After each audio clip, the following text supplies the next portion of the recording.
Do you ever wonder why you can't finish a beat on your SP? You see other producers smashing beats, but you're still stuck trying to finger drum or make a loop with no beat in sight. Don't worry, because today we're putting an end to all of that. You see, an SP model is a sampler, a drum machine, an effects unit, a DJ unit. Essentially, it's a Swiss Army knife for music creatives. And therein lies the problem. There are literally hundreds of ways to get from A to Z, and the key to all of them is one thing: workflow. No workflow, no beat. I'm gonna give you a detailed 6-step workflow to start finishing beats today. And as a bonus, I'm gonna use my favorite features on the new SP update to do it all. If you're new here, what's up? My name is Zilly. I've worked with Roland on a number of product launches, including the VerseLab MV1, the Ira Compact line, as well as Roland Galaxius, and more. If you're an SP head, please consider subscribing, as it helps me make more content like this. That said, let's get it. Step 1, let's get our sample dropped into our SP.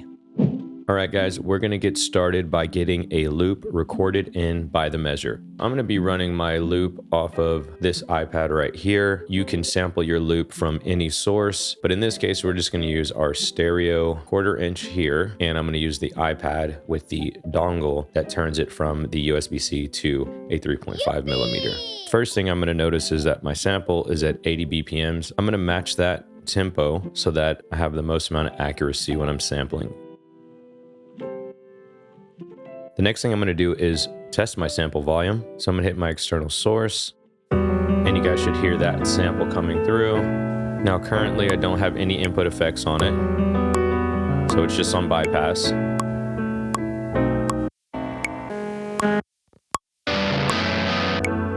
We're not gonna apply any effects to this at the moment. Now what we are gonna do is utilize one of the brand new features on the new update, record this in by measure. That's gonna allow me to have a perfect loop at that 80 BPM.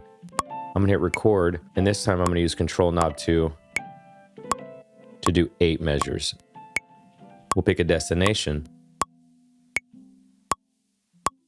And right there you should see the meter moving, and that's just indicating to me that the volume level of the sample is good.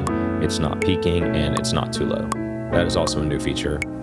And as you can hear there, I was a little off. Not gonna matter, as this will be a perfect 8-bar measure.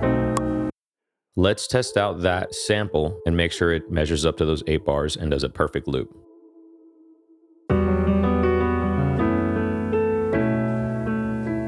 Sounds pretty good. I can also take a look at it by pressing start end. And it should loop right here. Perfect loop. And I'm gonna go ahead and remove the iPad. I don't need it for sampling anymore. Perfect. We got our sample in. Step 2 is to chop, chop, chop. There are 4 different ways for you to chop a sample. I'm gonna show you each one briefly, and then I'm gonna select the one that I wanna use today. So to chop my sample, I'm gonna hold down Shift and press start end.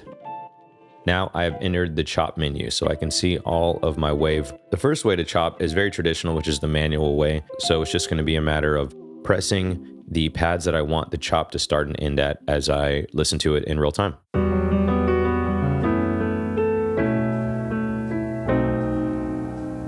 Okay, so right now I have everything chopped, kind of a sloppy mode. Let's hear it. Now that's just an example. It's not what I want to do today. So I'm gonna press that encoder in again, delete all marks. Now another way to chop is to use auto mark. Now using auto mark is gonna open up 3 different possibilities for me: time division, level, and transient. Each one of these is gonna have their own additional categories that you can adjust. So let's start with time division. Right now, for example, it says time division 8. I could use my Control 3 to change that to different time divisions. But let's do a traditional 4, for example. So I hit enter on the encoder, press OK again. And now you can see it chopped my sample into 4 pieces.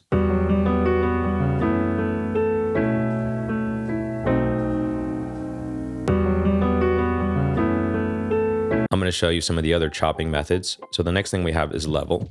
And again, you can control the level all the way up to 10 by controlling the Control 3 knob. So let's start at a level 3. So it's going to analyze that WAV file and look at the different volume levels. And this will always add for some interesting chops. They won't all be even. It'll kind of be everywhere based on the dynamic volume. Finally, we can go to transient. The transient's going to measure exactly what it says, the transients. And that could be a hard transient, it can be a mid, or it can be a soft. So let's give an example of a soft transient. Now it's chopping to those soft transients. And it's just giving us a little bit different of a chop. Today, in this case, I would like to actually use the auto mark. I always find that level 6 is pretty interesting. So I'm gonna go ahead and do that. And I'm just gonna play around with it and see if I find something I like.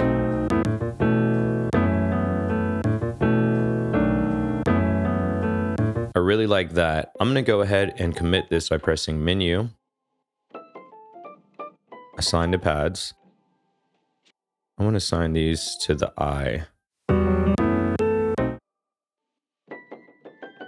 Now I press enter on the encoder and the operation has completed. Now I have all of my samples. If you notice, when I play the sample, you can hear that kind of hard clipping or a little cut. Don't want that. The best way to remove that is to use the envelope function. So normally I would hold down shift, hit the pitch speed button to get down to envelope. And you can just tune that.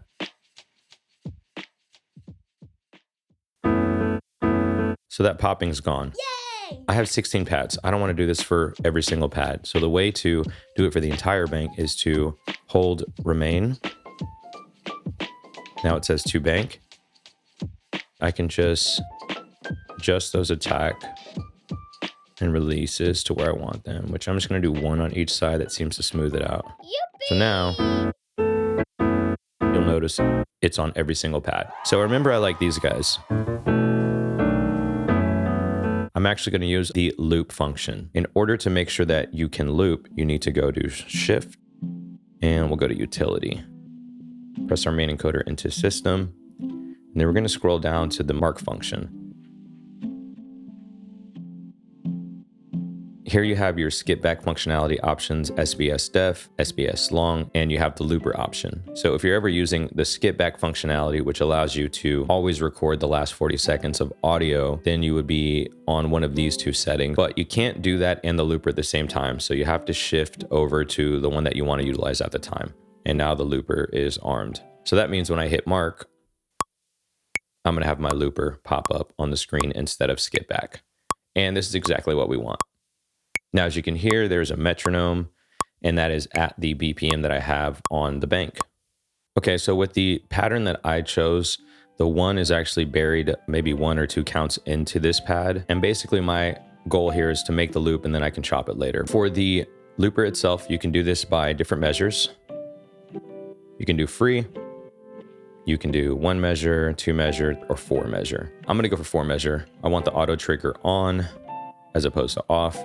And that just means that when I start playing the pattern, it's going to automatically detect and pick it up. Now, this is not going to quantize it, so it is going to be up to me playing it to the best of my capability, but I actually prefer that because it gives it more of a human feel. To arm it, just hit record. Now it says record wait. Now I don't have to pick a destination because it is not a resample, and I'm not saving the loop just yet. So for right now, it's just recording it in its loop memory.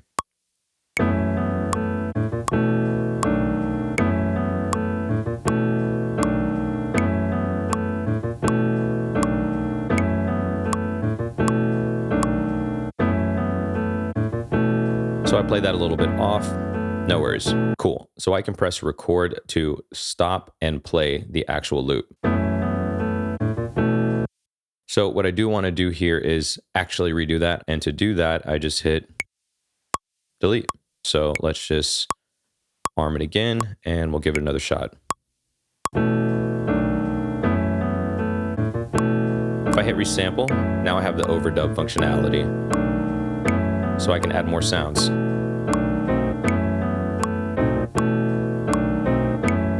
Now, I don't want that sound in there, but I want to show you that overdub functionality. And it should play here. Now, believe it or not, this is actually good for me because I'm going to chop it up anyways. I just wanted to get this in place so I could find those individual samples that I need to pull out to rebuild the loop. So to do that, I'm going to hit copy. Now it's going to ask what pad I want to push it to. and I want it to go right here. To exit the loop menu, you just press mark again, and now we're back out. Here should be my new loop. And it is exactly 4 measures. I want to find one more pattern here that I can loop. So again, I'm going to hit mark, and I still have my old loop, I believe. I want to get rid of that, so I'm just going to hit delete, and now it's empty again.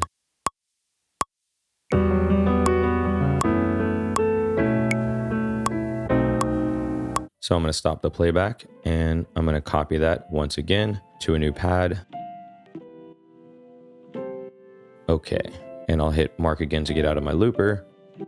1 and 2, I should have both of those loops. I know that these are the 2 parts I want to use. I really don't need any of these other segments, so I'm going to go ahead and get rid of those by pressing delete and then selecting all the samples. Cool. So I need to chop these both into a little bit smaller pieces. And in this case, I am going to use the manual chops because this is going to be a little more granular. I need to be a little more surgical. I want that da-da by itself. I'm going to just zoom in here.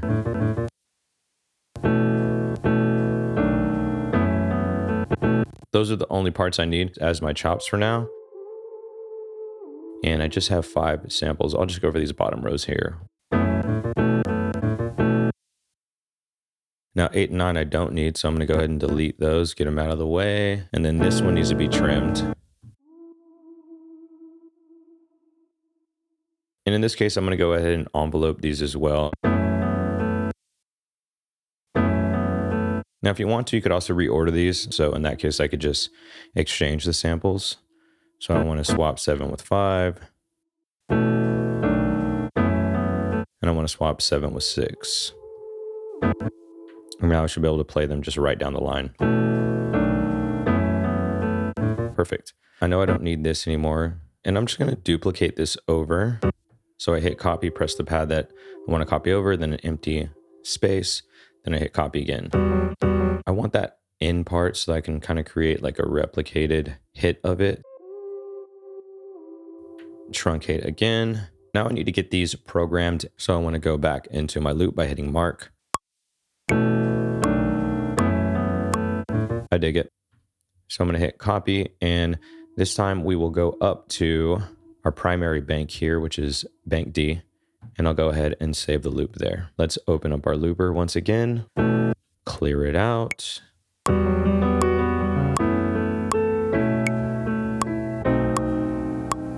Okay, so we can go ahead and export that one now. I want to save this up in bank D, again, where I put my other primary loop. And there we have it. Now I need to create one more phrase, do the at the end. So let's do copy. Ba-da-da-boom. The samples have been chopped. Step 3, let's program a pattern.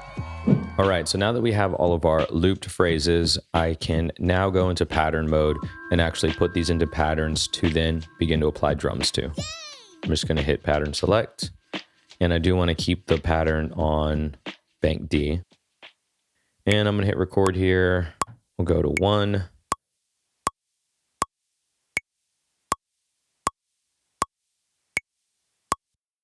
In this case, for a pattern, I'm not going to do TR rec mode. I'm just going to do the standard pattern record mode.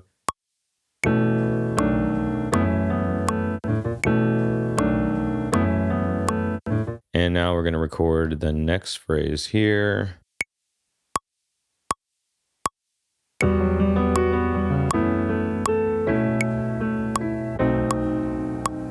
And we'll do the last one, which is going to include the turn on it.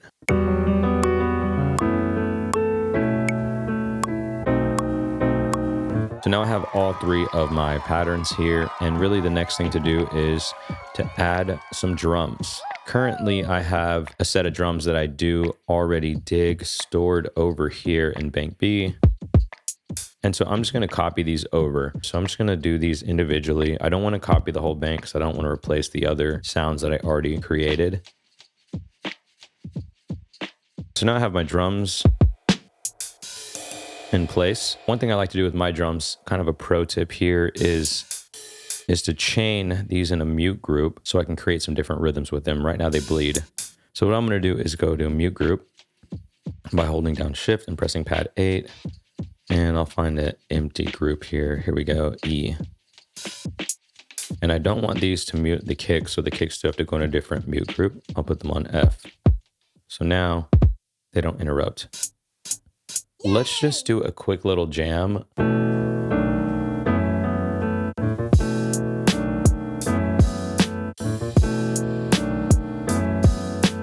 All right, so the drums are definitely going to work. That feels good. They kind of match that texture. In order to make sure I don't delete over anything that I already made, I like to make copies. So I'm going to make a copy of this first pattern. And that's what I'm going to record to. Now up here, I can determine the strength of the quantization. Let's just go ahead and drop the hats in and see what happens. So now I have the hats recorded in here. But I just want the hats to be their own loop so that I can apply this new groove function to it. So in order to do that, I'm going to copy this pattern as I normally would. And let's say I want to copy it to 6, except this time I want to select the actual samples it copies over so it just does the sounds I want. So I'll hit remain. It's going to say select samples. It shows you in the white buttons here that, hey, you use this loop and you also use these 2 samples, which were my hi-hats. I just want the hats to go in. It says copy the pattern. I've selected the samples. I'll hit remain again and then copy. And so now pad 6 would just be hats. And these are quantized for me, so I know they're right on the grid. So what I'm going to do now is I'm going to take these and create a new sample loop from these. The way to do that is hit copy, press the pad, and now I'm going to hit pattern select. And if you watch up here, now it says sample where my right index finger is. So it's letting me export this pattern into a sample. I'm going to go ahead and send it to 5 because that is open and it's working. Okay, perfect. Now that hat loop should be right here. And you'll notice it also says it's at 80 BPM because it exported it as a perfect pattern. I'm not going to be using this sample anymore, so I'm going to go ahead and get rid of it. I'm going to copy this here. Now, I'm going to hold this and I'm going to put that on loop. All right, now in order to get to that new groove function, I'm just going to hold roll and tap pitch speed. If yours doesn't show the screen automatically, just hit roll again and it should cycle through them. Now you have your options here for humanize, rate, and groove. Right now the groove is off. But you can see as I make these adjustments, some a little more extreme than others, it'll start manipulating that groove. And then you can adjust the rate.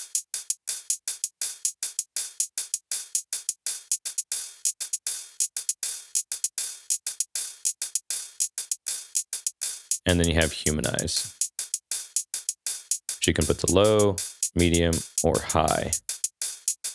And I think it just adds another subtle difference. So now when I exit, it'll stay programmed at that. Copy one of these older patterns, the original loops. And I'm going to record in this new hi-hat pattern that we applied a groove to.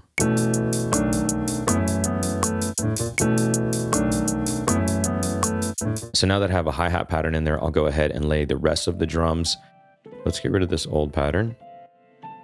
And I'm going to exchange that and put it here. And I just kind of match them up. So like 5 is a copy of 1, but it has the new hats added to it. And I'll kind of do the same as I go. I want to make a copy of this just to make sure I have a safety. One thing I would like to add here is like a roll. So that allows me to show you another feature, which is the new parameters for roll. So here's my hat currently. Hold down roll, you see it is at 1/4, but if I hold down shift and press roll and continue to tap it, I should be able to get some different roll patterns here. So let's try this new one. Too slow. So what I'm going to do is just resample this, and I'm going to hit resample, and I'm going to send it here.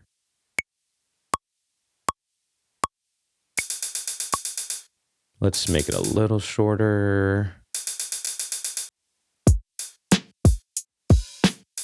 Okay, so I think I figured out a basic drum arrangement I would like to use. So I've already opened up a clear pattern here. So I'm gonna go ahead and just add the drums to this.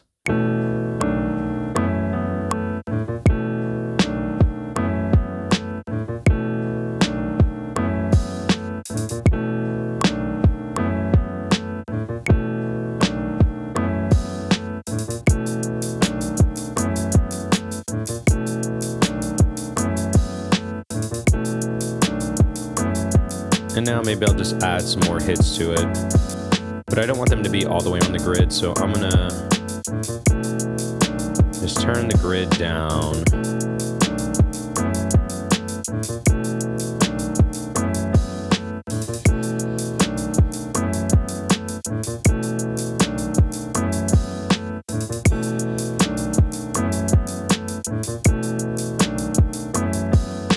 Actually, what I do like to do here, put that back in rehearsal mode, I actually like to exit right here because I like everything that I have so far, and I don't want to not be able to undo last if I make any errors. So when I backed out of there, now I'm just back to playing the loop. It's no longer recording, which means I can refresh all of my 16 undo steps. So now I hit record again, and you see those are all empty. And so now I can put that on rehearsal mode, just practice. Cool, let's get it in.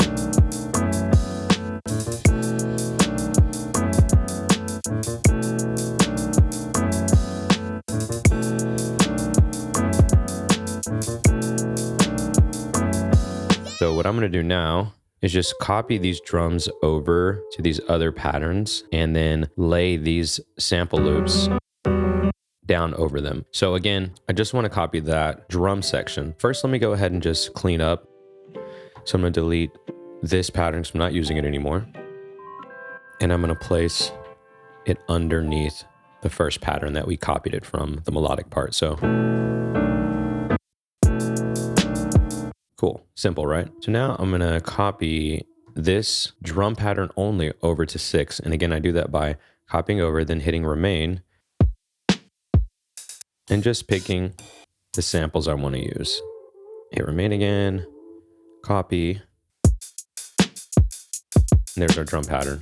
And now that I have just the drum pattern, I can just hit copy and copy it over. I don't need to do remain and pick samples again because it's already just the drums. So now I just need to record these on here.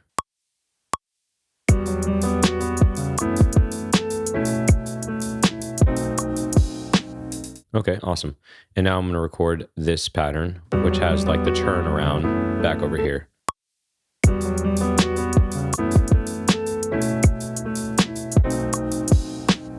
So now I have 6 patterns total, which is the original measures by themselves, and then the original measures with the drum pattern that we just created. All right, we got our patterns in. Step 4, let's see what that bass do. And to do that, we're gonna use the SP's brand new sound generator. Let's go. Okay, now that we have the samples chopped and arranged, the drums also laid down, we can now move into adding some bass.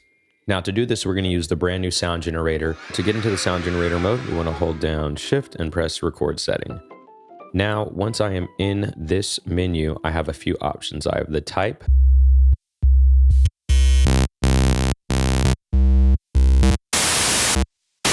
and then you have frequency, of course. Okay, I know I want to do a bass sound, so I'm going to start with sine. The other menu to notice here is that you have scale, note, octave, envelope, tuning, so you can get a little more granular if you want. Now, I don't have a perfect ear, but I do have an app connected to this that's going to tell me the key. And it says B minor, so I'm going to make a sound in B minor. Let's get back into the sound generator by holding Shift, pressing record setting.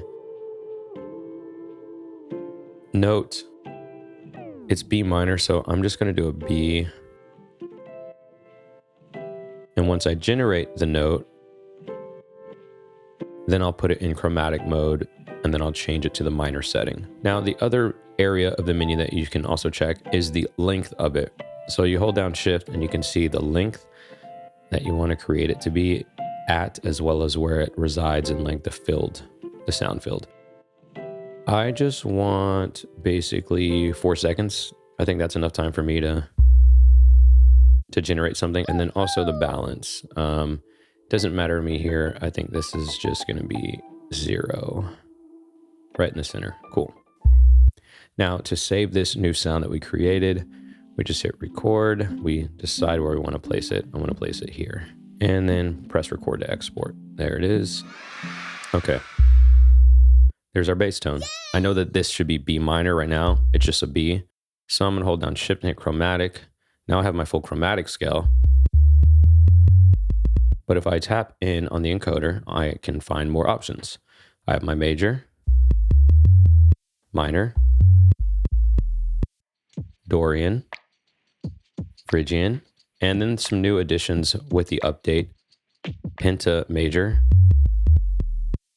Penta minor, and then we go back to chromatic. So I know I'm doing minor. If you need to shift the octave of this, you can just scroll. And here's the upper notes. Here's my lower. And then we get even lower, which you guys may not hear. The one that's lit white is always going to be home. I'm going to go for something pretty simple for now. If you have a MIDI keyboard, you can also plug that in through the back of the SP404 using the 3.5 MIDI cable connection, and you can actually play that out on a keyboard. If you know how to play keys, that would be awesome.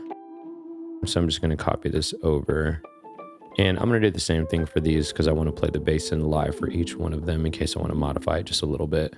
All right, so now I have all of my patterns copied, and I have these new ones I can work on without fear of accidentally deleting something. So these will just be the melody and the drums. Let's go ahead and get into the pattern we want to record on. I'm going to keep that strength at 72 so that it's adjusted but not too adjusted, and we're going to of course practice it. So I'm going to hit rehearsal, tap the note I want to put into chromatic mode.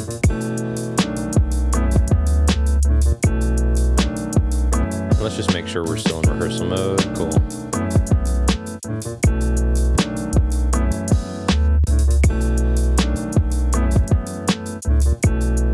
Cool, let's get it.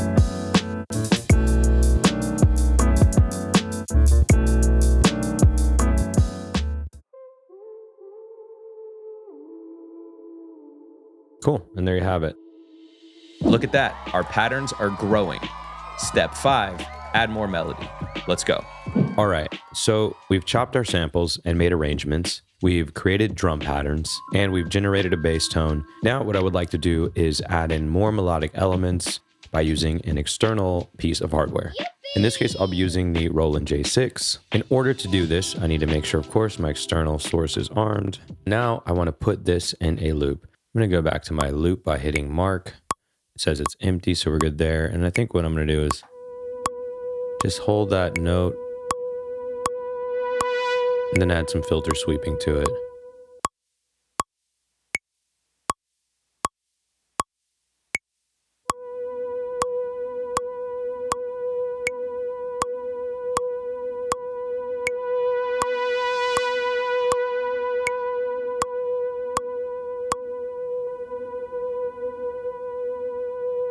And now let's just layer something on top of this. Yeah, maybe a pluck.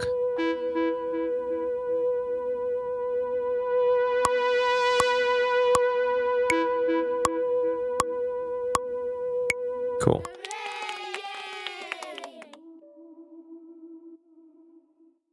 Exit our loop and let's go into our pattern. I'm going to make a copy of this. And let's just actually drop it in and hit record.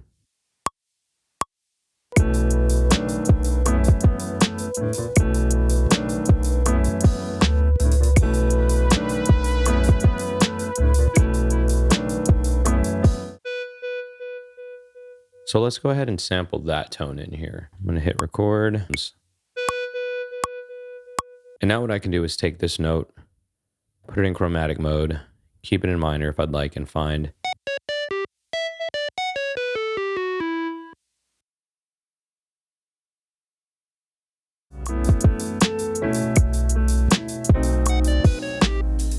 Okay, so now we have found our samples and chopped them and arranged them, created a drum pattern to go with that, generated a bass line, and finally we've added some additional melody, and we have them all in various patterns as you can see here. Awesome. Look at all those patterns. Step 6, and this is a big one. We're going to modify our patterns. Then we're going to arrange those patterns in a pattern chain, and finally export that pattern chain into a single stereo file. You're almost there. Let's go. Now, the next step is to create different arrangements from what we currently have. So what we want to do is reduce, pull some things out, listen to how they sound, and if they feel good, make that a pattern. This, for example, I think is a great intro. So I'm going to take that one right now and copy it over to I. Cool. I'm going to use this one for sure. I think this one could be interesting without this. So I'll take this one and I'll copy it over to here. Okay, now I have all of my patterns in place, so I'm going to create a pattern chain. Once I'm in pattern mode, I just press hold, and now I have chain 1 through 16. 1 as the intro, 5 as the same phrasing but with the drums and bass. Then we're going to cut over to the next arrangement. You can repeat just the current step, repeat off, or repeat all. And we want to repeat all. And if you want to have some fun while you're doing this, you can apply some effects to it. Just, you know, make it interesting. All right, so let me just get back to the default screen here. And now I'm going to show you how to export your pattern chain, which is another new update on the SP404. And this is going to take our chain and just put it all into one long stereo file. In order to do that, what you need to do first is enter pattern mode. And once you're in pattern mode, you want to hold down copy and hold. Now it's going to ask which chain, and I'm going to go for chain 3, and it's going to ask where that should be copied. And let's see what happens. All right, it says our operation is complete, so let's take a listen. We can also take a look by hitting start end, and that looks like our full sequence. Boom! There it is. One beat ready to go. First, thank you for sticking with me through all of these steps. I hope this brought you more understanding of at least one way to execute a workflow on the SP and take a beat from an idea to a finished product. What do you think of this workflow? What would you add? What would you change? Let me know in the comments. And while you're down there, drop some ideas on what you want me to cover next on the SP404 Mark II. I do have an SP quick tip playlist with over 60 tips you can find right here. You can also find them on IG at SP404TIPS or on TikTok at ZillySP. That's it for this video. Please consider subscribing, and until next time, keep creating.